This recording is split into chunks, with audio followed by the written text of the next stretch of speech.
So the week-long annual United Nations General Assembly debate kicking off tomorrow with many heads of state and government still descending on New York in the wake of the funeral of Queen Elizabeth II in London earlier today. The annual gathering is expected to provide a platform to address a number of global challenges, from the catastrophic implications of climate change to devastating impacts of conflicts and the cost of living crises countries around the world are grappling with.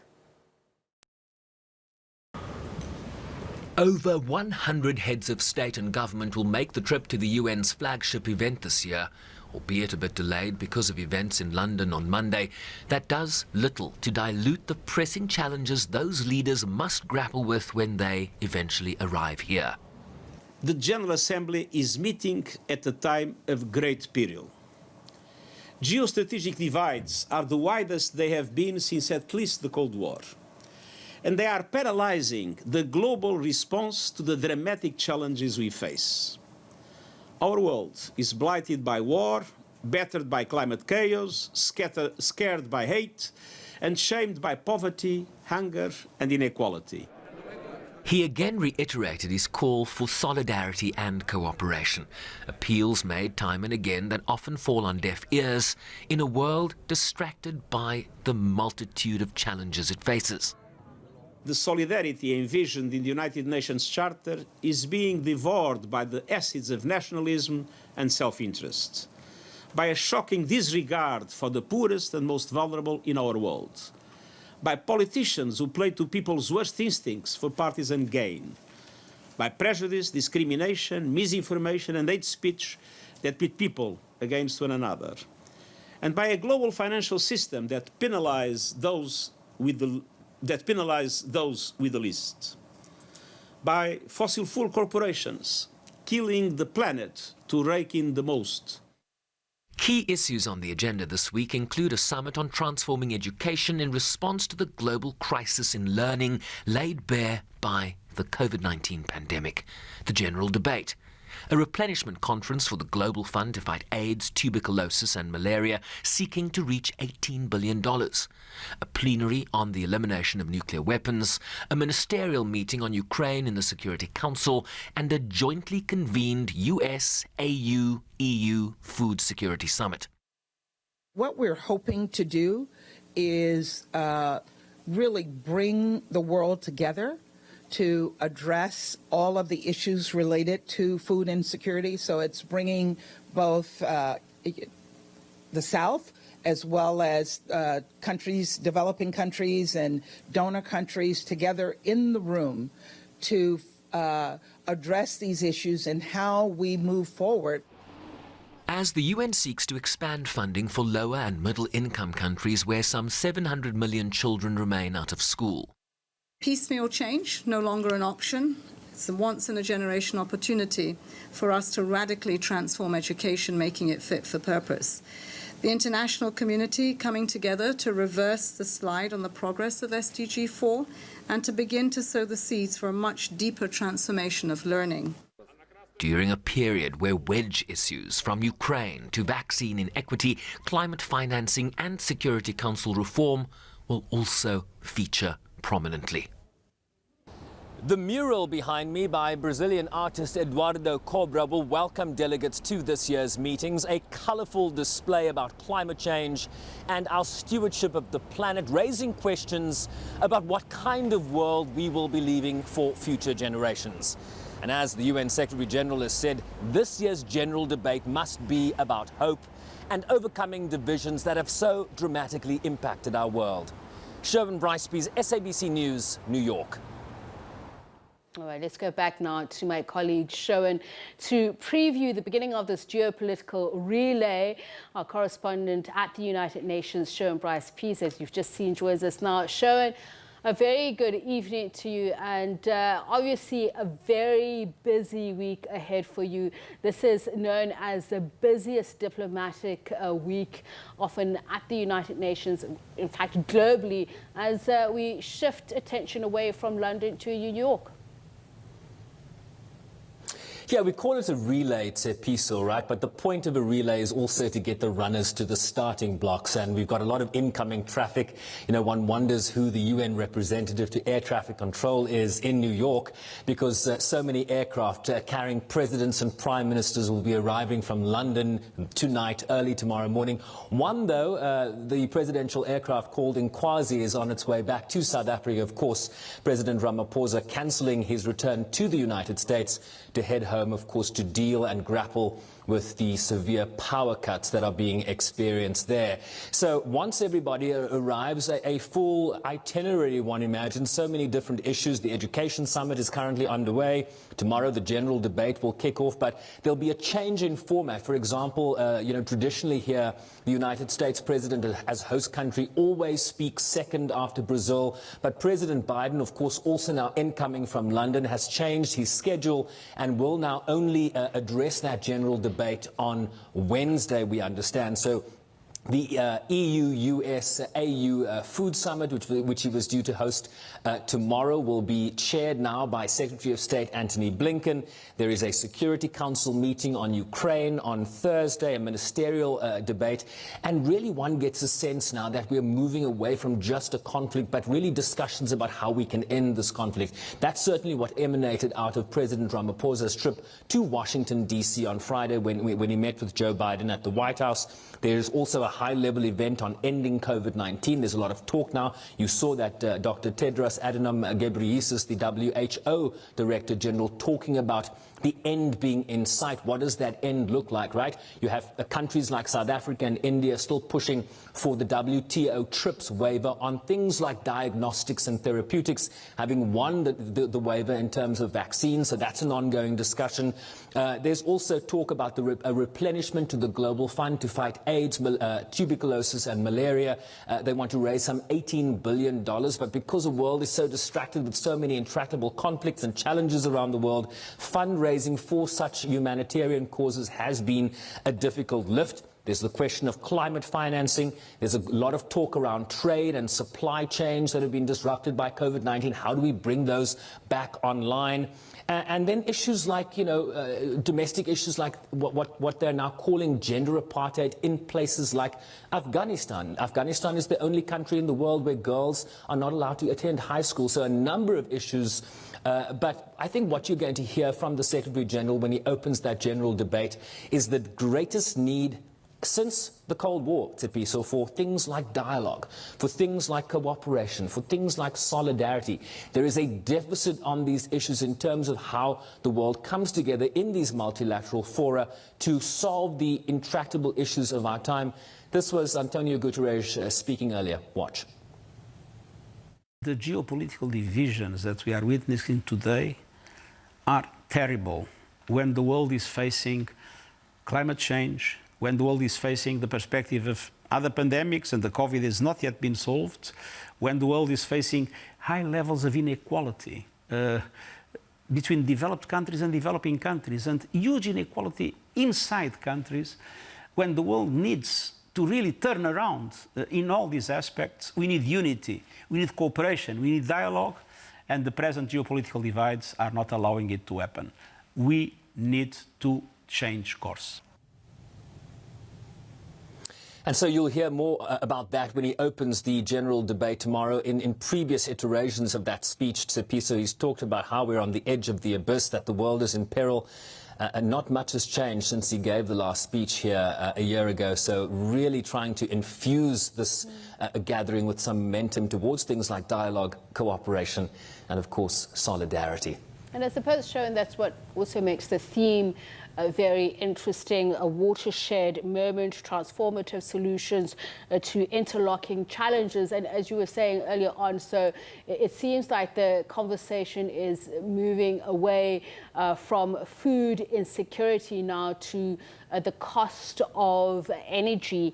I want you to talk us through that, and particularly what is expected from whom in terms of the stance that may come about in terms of changing the war in the Ukraine. That will dominate discussions, you say, but is there any talk of a viable peace process solutions there? So Antonio Guterres, the Secretary General, spoke in a preview press conference leading up to UNGA 77. And he walked into that press conference last week, Tsepiso, having said that he had just got off the phone with Vladimir Putin, the Russian president. And the questions that then followed was, you know, did you talk to him about a peace deal? Did you talk to him about how we can move this process forward? And his response was that he does not believe there is a window, having given his conversations with the Russian president, a window for a peace effort. It's something we raised with President Ramaphosa last week in Washington, D.C., about what would South Africa's view be in terms of how we move this process forward? And the president talking about how he believes that Antonio Guterres, the Secretary General of the United Nations, and his good officers have a central role here to play in terms of a future peace deal. But that window hasn't opened. You can only have a peace deal if the two sides want to make peace, and that has not happened yet. So it's going to be very interesting to see what emerges from this ministerial meeting. It'll be foreign ministers essentially in the Security Council on Thursday. The French, the Chinese, the Russian foreign minister, Sergei Lavrov, will be here. And one wonders what bringing them into the room together might yield, given the roadblocks we've experienced in terms of this over 7-month conflict. And there have been examples of what collaboration might look like. The evacuation of civilians from Mariupol was one example. The steel works evacuation was something that the UN also negotiated. And of course the Black Sea grain deal, in terms of getting grain and fertilizer out of Black Sea ports that belong to Ukraine, was something that was initiated by the United Nations. So it demonstrates the ability of the international community, the parties to this conflict, to come together if there is political will. It's something the UN chief also addressed. Watch. Now we have a war between one superpower and Ukraine, that is also a modern country. And we are talking of levels of devastation that are not possible in situations where the nature of the armaments and the military capacity in place are completely different. This has demonstrated that discreet diplomacy still is able to achieve what megaphone diplomacy does not. This agreement would not have been possible if we had not worked persistently to get it done with high discretion, avoiding the creation of situations in which inevitably both parties start to fight each other. And this is, I would say, the recipe for many other crises in the world.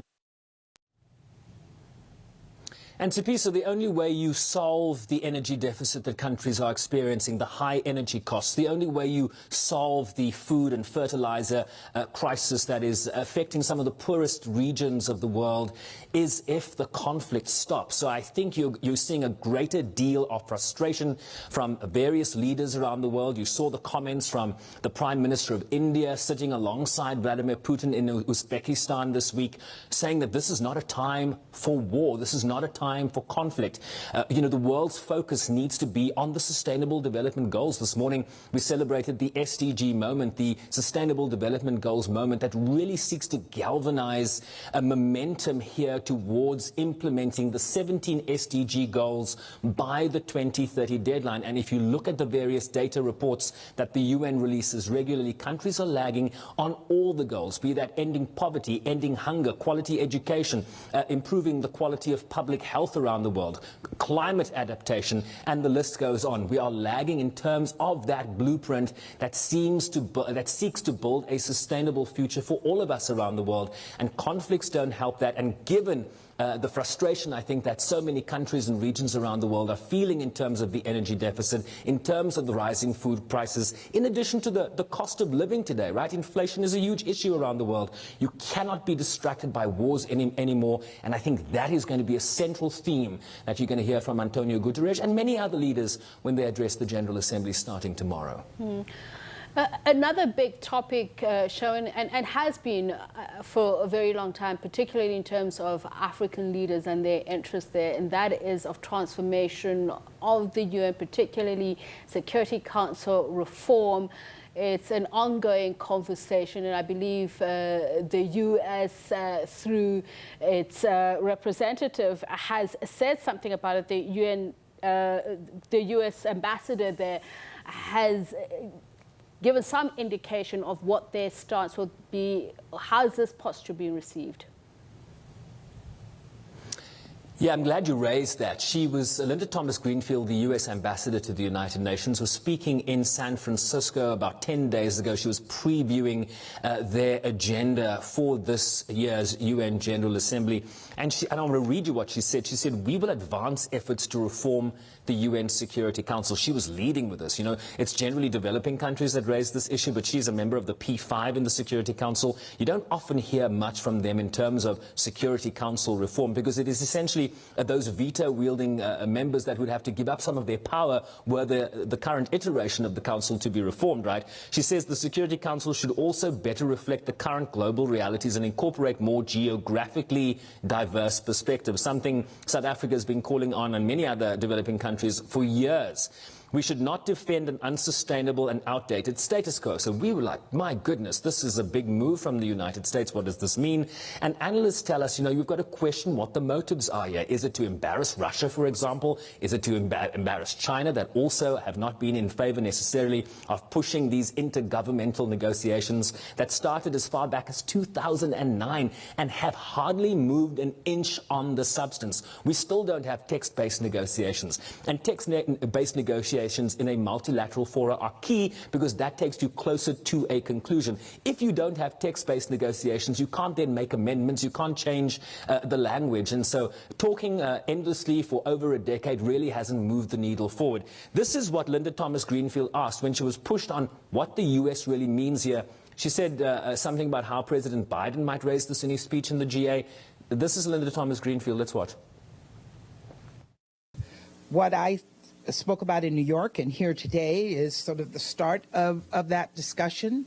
We will be having discussions with our P3 colleagues as well as others on the way forward. The President will present a bit more on this in his speech.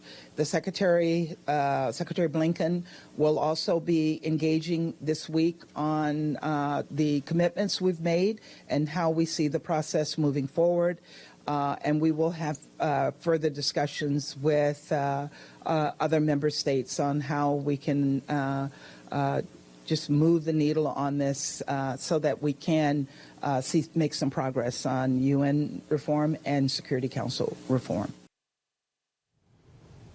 So in that statement, she kind of walks it back a little bit. She talks about moving the needle forward. I think a lot of countries here would argue that you need to throw out the grandfather clock and digitize the entire Security Council, right? Because this is a process that has moved very, very slowly for so long, and moving the needle is not necessarily going to satisfy people. But she's opened up a window here, and a lot of developing countries, countries like South Africa, are going to take the gap and push them now. And it's going to be very interesting to hear how far President Biden will go when he addresses this very specific issue. And I think what Ukraine has done has really brought home to countries like the United States, European countries in particular, about how the Security Council needs to be reformed so that it can deal with issues like a permanent member invading, a sovereign member state of the United Nations. The Council has found itself wanting, because the rules based on 1945 simply do not apply when a country like Russia, who's a permanent 5 member, can block any Council resolution, and therefore the Council not able to move this process forward, has really shown the deficit in terms of the rulemaking that has really defined this Council over so many years now, Tsepiso. And no doubt we'll be chatting to you very often as the debate continues. Sherwin Bryce-Pease, my colleague who is at the United Nations in New York.